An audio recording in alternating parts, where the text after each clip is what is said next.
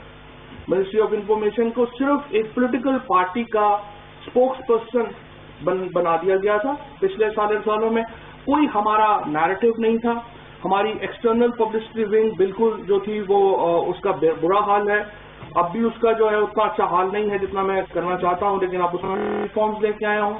ہم نے اپنا ٹیلی ویژن، آپ دیکھیے پوری اس وارفیئر میں ہمارا جو ہم نے یوز کیا وہ انٹرنیشنل میڈیا ہمارا یوز ہوا. But if we would have اپنا ہمارا چینل تگڑے ہوتے تو وہ بھی اس وار میں وہ بڑا رول جو ہے وہ ادا کر سکتے تھے.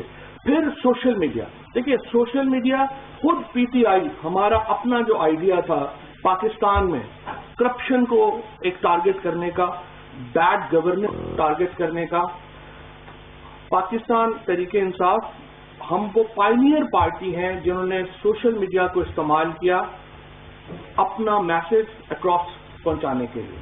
کوئی اور پارٹی اس وقت یہ نہیں سوچ رہی تھی. جب عمران خان نے and to be fair with president RF Alvi Sahib نے یہ سوچا کہ کس طرح سے آپ اپنا سوشل میڈیا کو یوز کریں گے اپنے میسج کو اکراس پہنچانے کے لیے، اور PTI نے جو اپنا میسج اکراس پہنچایا وہ بھی ایک اسٹرانگ آئیڈیا اور اسٹرانگ پریزنٹیشن کی ایک مثال ہے. سو الٹیمیٹلی ہم نے آگے بحیثیت ملک کے کدھر جانا. ایک تو میں پوری اس وقت میری جو ایفرٹ ہے، کوشش ہے کہ انٹرنیشنل جو میڈیا ہے وہ واپس اسلام آباد آئے. Islamabad is much more beautiful city than any other city in the سب کانٹیننٹ. آئی مین دہلی اور اسلام آباد کا کوئی مقابلہ نہیں ہے.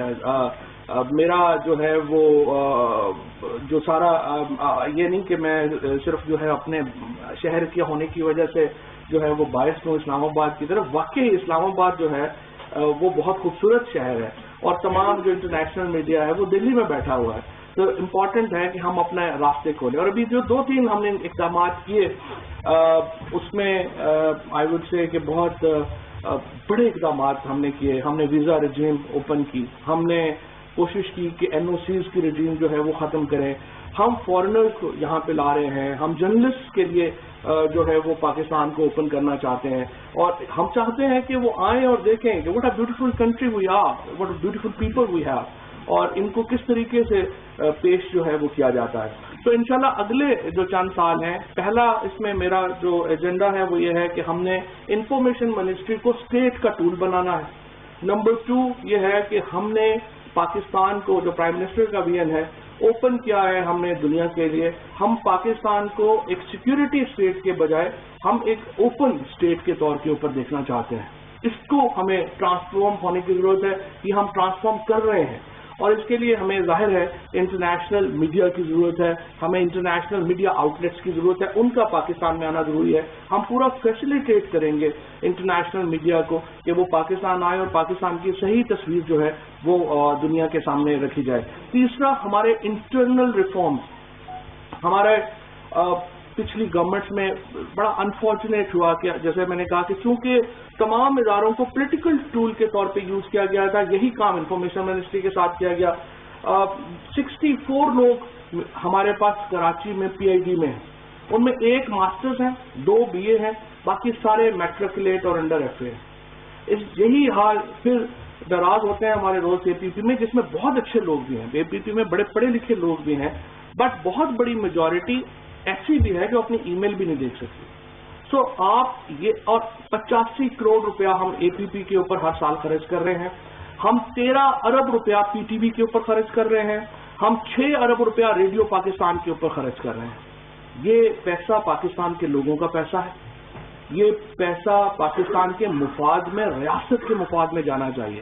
جب تک ہم ان ریفارمز کو آگے نہیں بڑھائیں گے, جب تک ہم اس کو ماڈرنائز نہیں کریں گے, ہمارا جو ایک ہائبرڈ وارفیئر میں جو پاکستان کا آئیڈیا ہے وہ پیچھے رہے گا. ہم نے کامیابیاں حاصل کی ہیں, ہم نے کرتارپور کے اوپر کامیابی حاصل کی ہے, اس لیے کامیابی حاصل کی ہے کہ آئیڈیا بہت اسٹرانگ ہے. ہم اوپن کرنا چاہ رہے ہیں, ہم نے ریلیجس جو ہماری منورٹی ہے ان کا خیال کیا, اس کے بعد ہم نے پلوامہ کے اوپر جو ہے وہ آؤٹ کلاس کیا.